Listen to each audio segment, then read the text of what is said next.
Hi everyone, it's Mary Satoli with the Follow Your Bliss Foundation. This week's YouTube video. I'm super excited. I've got some really cool things to report. I'm doing amazingly well, and I think I told you in one of the previous videos I did over the last few weeks about this collagen that I got, and this is from Dr. Axe. It's Dr. Collagen. I love this stuff, absolutely love it. And most of you shouldn't have a reaction, because all this is protein collagen peptides. It's from bovine, fish, chicken, and eggshell membrane. But if you guys are allergic to eggs, you might have a problem with this, but chances are and it has like zero taste, so you can put it in a smoothie. I mix berries and banana and just coconut water, whatever you want to put in it, and add this to it, and you can get, I put about 3 scoops in to get about a little over 20 grams of protein with this. So it's really a good adjunct. And sometimes if I'm just hungry and I don't have time to fix something, I'll just put it in some water with electrolytes just to get a quick protein fix and just kind of slam that down. But honestly, my joints and the electrical charges are almost completely gone. I've been on it about a month now, and I have days where it's almost completely gone. The muscle tightness is probably about the only thing left now, but noticed a huge difference in my skin, hair, nails, energy. I've been, as you know, I was doing some research, and I was able to validate my theory from, I think it was last week's thyroid video, or last week or the week before. And the theory I had about the body under repair, not converting T4 to T3, excuse me, with thyroid.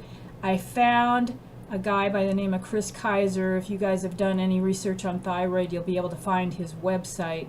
He has a degree in functional medicine and acupuncture, and he's been on Dr. Oz in quite a few places, but he was able to validate my theory, so I'm not that far off, about T3 conversion. And apparently, I think what happens and why so many people have thyroid issues with benzo withdrawal is your body is under so much stress, trying to repair so rapidly from the damage these drugs do to you, that it shuts down its natural production of T3 conversion to conserve energy to repair itself.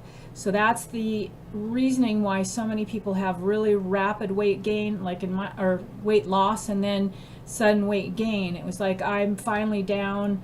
As long as I can stay on my T3, and I got a couple other things I want to add to this before I go into the main topic today, but you guys know how quickly I get sidetracked on subjects. I get off on my tangents. So the T3 quits converting, and boom, all of a sudden you have this rapid weight onset. I had gained, I think, 15 pounds total, but I needed to gain probably about 5 of it, because I was like rail thin. I mean, to the point where my doctor came out from San Antonio that was tapering me, and he had never seen me before. I mean, we talked on the phone all the time, but he'd never seen me. And he looked at me and he goes, "Holy crap," he says, "you're so thin." I mean, I didn't realize it at the time, because you just don't, it doesn't register. You just feel crappy and you don't know why, and you're just going through all this other stuff, so you're not paying attention to how skinny or fat or anything. You just want it out of benzo hell, So I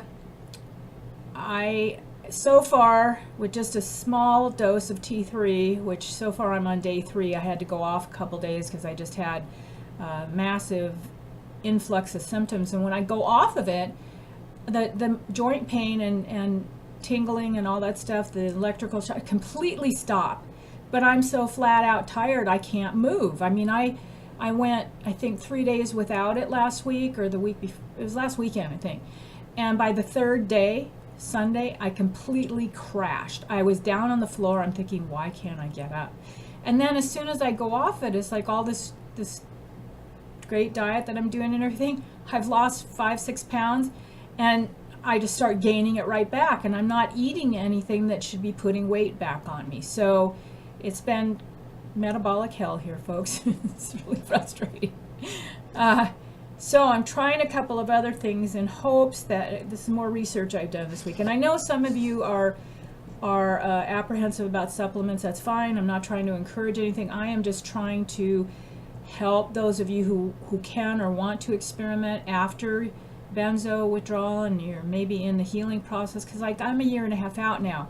Today is my birthday, yay. And Barb, I know you're celebrating an anniversary too, like I think 10 months. Am I right? 10 months? I think it's close to 10 months for you. Or maybe you're coming up on a year now, because I know you're just a few months behind me. So anyway, yeah, year and a half off benzos, woohoo. So I think I'm going to go out and get a sparkler today and stick it in my salad. What the heck? Let me think, what else? Okay, a combination of the protein, 3 scoops a day in a smoothie, and then boswellia. These are both Ayurvedic herbs. I've had really good luck with Ayurvedic products. For some reason, they seem to be less stimulating for me, more a lot of the things I've researched, if you know anything about Ayurvedic, there's 3 body types, Vata, Pitta, and Kapha. Vata tend to be more like me, kind of thin side, high strung, wiry, a little bit maybe hyper, and most of the time. And where Pittas are a little bit kind of more middle, range. Kaphas are more solid, hefty people, grounded energy. I've got a friend of mine who's Kapha, and it's like you'd have to set his house on fire for him to get upset about anything, literally. And I'm like, doesn't anything ever bother you? Why not? I want it to bother you too. Anyway, so boswellia. And I've got this product, I think it's called Himalayan. There's also another good brand of Ayurvedic products made by Organic India. I've got several of their products and good. So this is an anti-inflammatory, and I've added that in with the collagen and hyaluronic acid, which is a joint lubricant actually. I was doing some research on that as well, and oh my gosh, it's like for me to take my thyroid 3 days in a row and not, I'm hyper, I got energy, I feel good, I have just been in a whirlwind this week. I've been so busy, and for me to be this busy again, I'm doing this to give you guys hope that are in the midst of withdrawal, because honestly, I didn't believe I was going to get this much better. I didn't think it was possible. Hearing other people's stories that were post-withdrawal, that sort of thing. But I actually did like 4 back-to-back events this week, some studies and stuff that I've been doing. I drove all over the city, and I'll get to that in a minute, because that wasn't the best part. The best part was that I could do it, not that I did it or that it said I could. I'm going to back up in a minute and talk about it. Anyway, so boswellia, you can get it from Organic India, otherwise this Himalayan, they're pretty inexpensive. I think about $10. But the combination of those 3 has really helped. The boswellia, collagen, and the hyaluronic acid.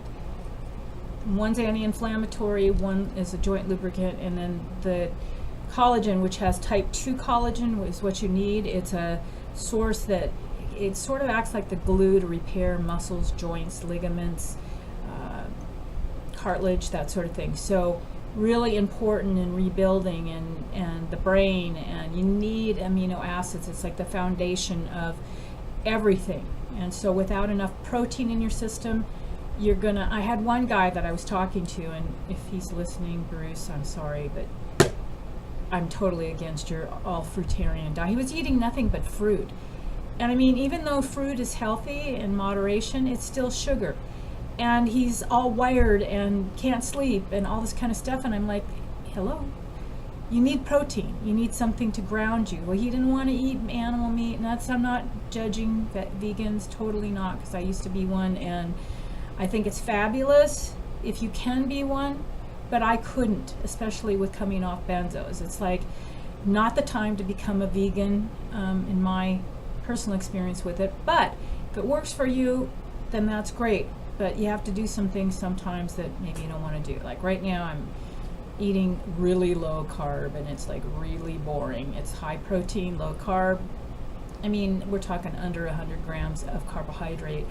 And even because of this thyroid thing, I mean, it's like normally, like before, I would have lost 10 pounds easily in a month by now. And I'm still like struggling through that last few pounds that I want to lose. So the other thing, and I haven't tried this yet, but the research and the reviews on this product are great. This one is also from Himalayan.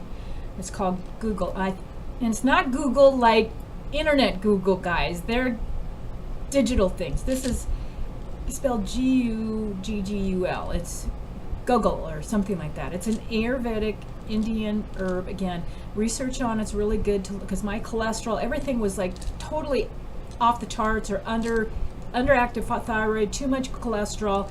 This is supposed to be great at reducing cholesterol and helping with thyroid issues. And the Indian culture uses this stuff a lot with what they do. And the herbs in it have something to do with balancing blood sugar. So by doing that, it reduces the cholesterol in your system. And the reviews I read were pretty miraculous. The number of people that lost 10 to 50 points on their cholesterol without taking a statin drug. And if you know what the statin drugs do, they completely suppress your hormone system, and in the process of which I think you'll develop, it burns up your, it burns up quercetin. Which the one? What am I thinking? I think that's it. Something that's really important to your heart. Like, yeah, it's quercetin, I think. Maybe it's not quercetin. I'm thinking of something like that. But anyway, I'll remember it probably tonight at midnight. When I wake up in the middle of the night and go, I know what it was now. I hate it when that happens. Okay, so Google. We're trying this out and seeing if I can take it and not have to use as much thyroid medication, or if it'll have the same effect, because some people claim that it actually helps them convert T3 better. And if T3 conversion is you don't want to take this probably.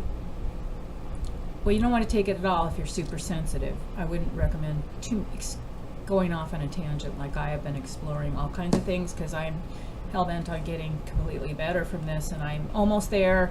Yay!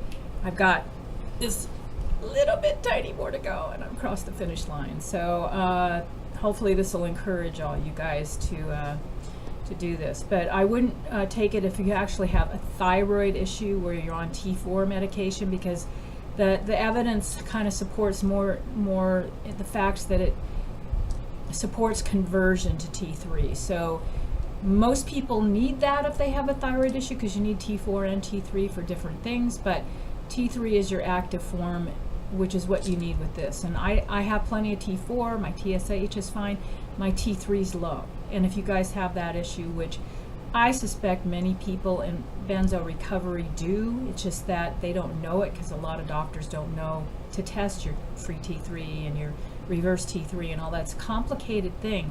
There's more than just TSH involved in thyroid production and thyroid health. So you need to find a doctor first that knows what he's doing. And if you can't, and you're like me and you're like good with researching your own stuff, then do like me, because with the internet you can find all kinds of good studies, information on a lot of these projects that might apply to your situation, because you might have different things that work for you. I'm just sharing what's helping me, because I'm hoping that if you're in a position to start experimenting with things, that it'll help you too. So those are four important things actually: the collagen, boswellia, Google, not Google ads or Google words, not Google, Guggul. So, and then the hyaluronic acid for the joint lubricant. And boy, what a difference. So we're going to talk a little bit. I know I was long-winded with that. Oh, I've got a few things to announce, but I wanted to talk a little bit about coping with the world again after benzo recovery, or still during for me, I guess. But as you kind of re-enter life and you start to do more and everything, in my case, it was like a 6-year hibernation, literally, because I was too sick coming off these drugs to be involved in the world in any way, shape, or form. I couldn't have been doing this here with these videos. There's no way I could have done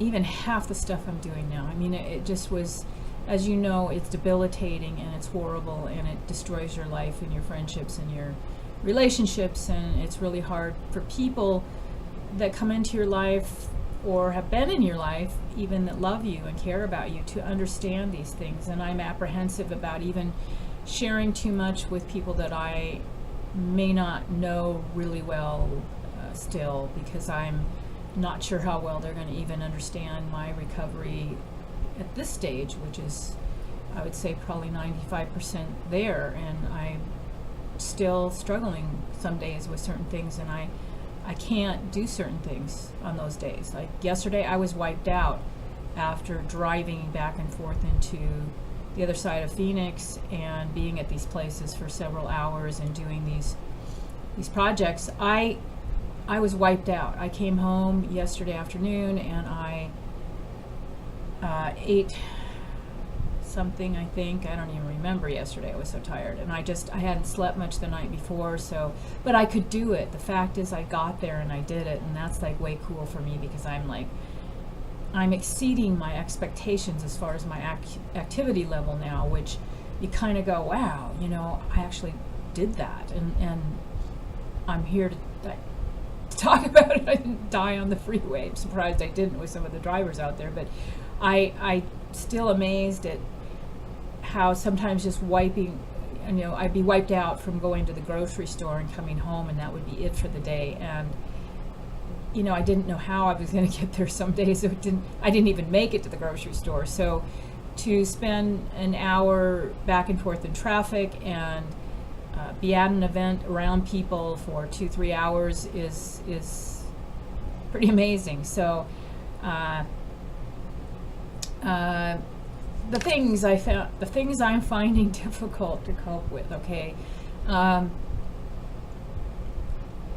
6 years is a long time. The world changed in 6 years. It's moving really fast out there, guys. I mean, I wasn't sure how I was going to adapt at first, because it just seems strange. For one thing, you may or may not be aware of the fact that since I've been gone, anyway, there is no more customer service anywhere. I mean, nowhere. Their idea of customer service is they put up like 3 web pages that take you 2 days to read to get one answer. That is our society today. And I'm like, really? What happened?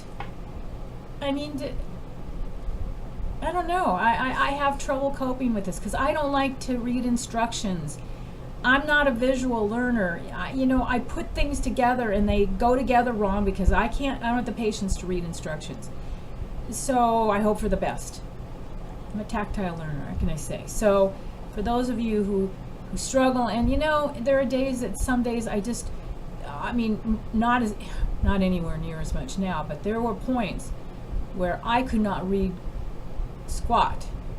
I couldn't sit down and handle reading an email some days because my brain was just that scrambled.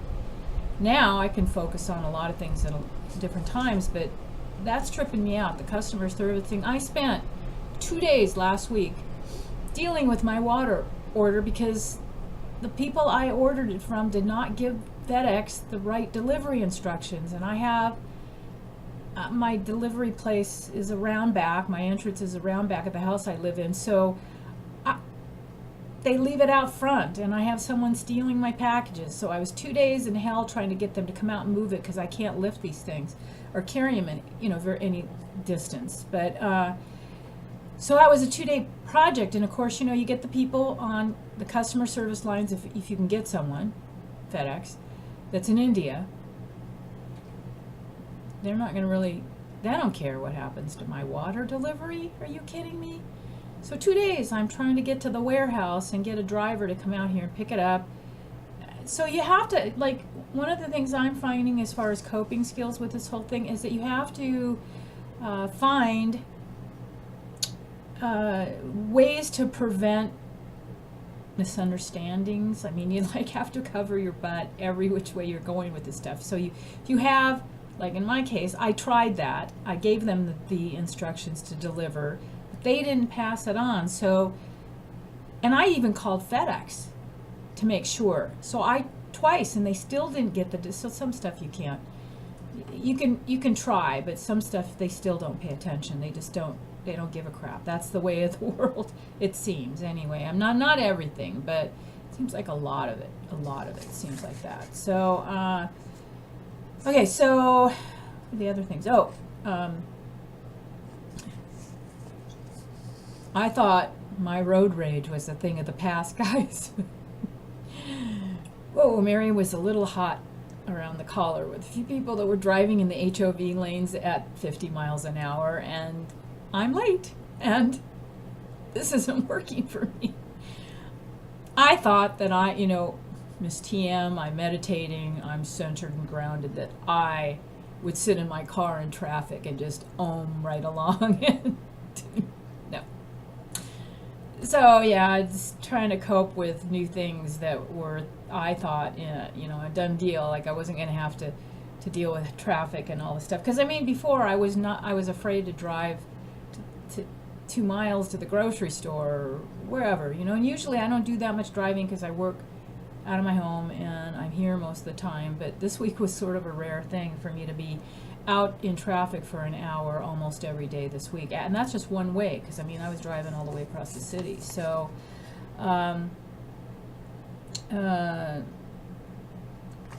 it's a whole different world. I literally cannot believe the changes that have taken place with just technology in the last 6 years. And I mean, all of a sudden people are text messaging me everywhere I go, and I'm like, I don't do text messaging. I have a flip phone, guys. I see how old this is, and I bought 2 for the price of 1 because I was too cheap to buy a smartphone.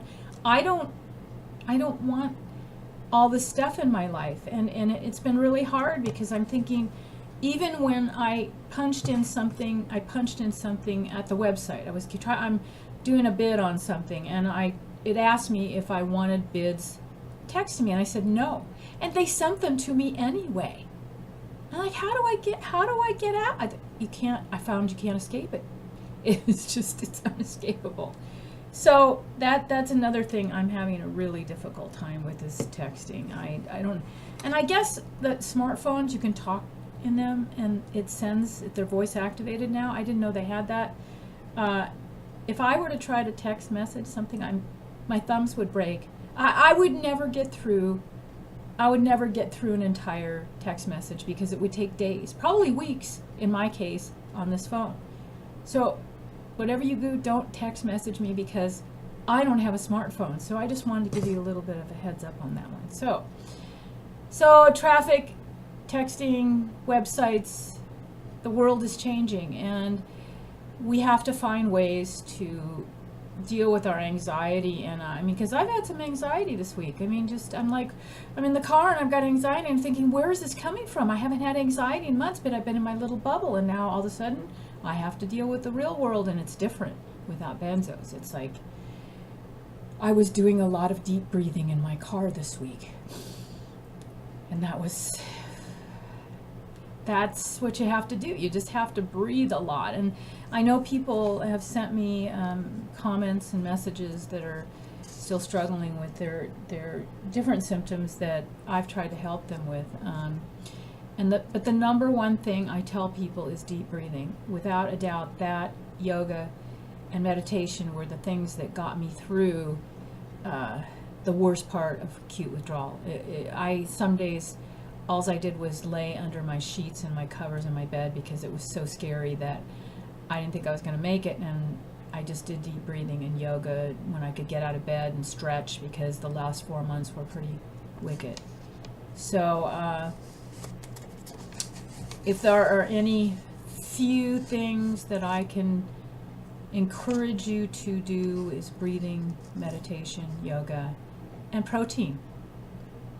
Go for walks. Try to get some exercise if you can. I've talked to several people who cannot physically exercise, but try to even push yourself out to walk around the yard, because being outside is one of the things that really helped me. Fortunately, we have an outdoor pool here, so I can get up in the morning before it gets too hot and go swim my laps, and it gets my day off to a good start. So I try to stay as active as I possibly can. For a lot of reasons, I'm getting older and need as much help as I can get. And secondly, because it's just good for your mental well-being, your physical well-being, everything else. And when you're trying to recover from benzos, there were a lot of days I didn't want to go. I was like, scared that I would drown. But I pushed myself out the door and I went anyway, because I felt like if I don't do this, rigor mortis is gonna set in, and I'm never gonna move out of that bed again. I'm gonna die in this position. Sometimes it takes a lot of mental discipline to do that, but it's life, guys. We're not going to be able to get a magic bullet anymore out of this. The pills we know don't work, and if they're trying to convince you they do, well, we all know they don't. So you got to put some effort into life and for it to be good, and you've got to find other ways to cope with stress and anxiety and depression. And there are some people that I guess really need these drugs. I can't imagine how anybody could really need these drugs. Honestly, I can't imagine how a good diet, exercise, and love and friendship and all these wonderful things that we have access to in our life that we've cut ourselves off from and don't have anymore because of it, the internet or whatever, can be better. The pills can be better than that. I think that this is our best medicine. So that's what I'm all about with my videos and my website, and I'm just here to try to encourage those of you who still need a little help getting over the speed bumps. So anyway, I am off to eat again some protein, and I am going to finish some vocals this afternoon that I've been working on. I'm so happy to have a full and active life again. I'm ecstatic, and you will too. So I'm here because I'm a miracle, and we're all miracles, but I'm a miracle because I should have died 2 or 3 times in benzo withdrawal, and from one reason or the other, but I'm here to talk about it, so I'm going to share and hope it helps you guys. So email me, call me if you need help, and I'll be here. Take care. I'll be seeing you soon. Hang in there for those of you still in hardcore withdrawal. You'll get there. I promise. So bye for now.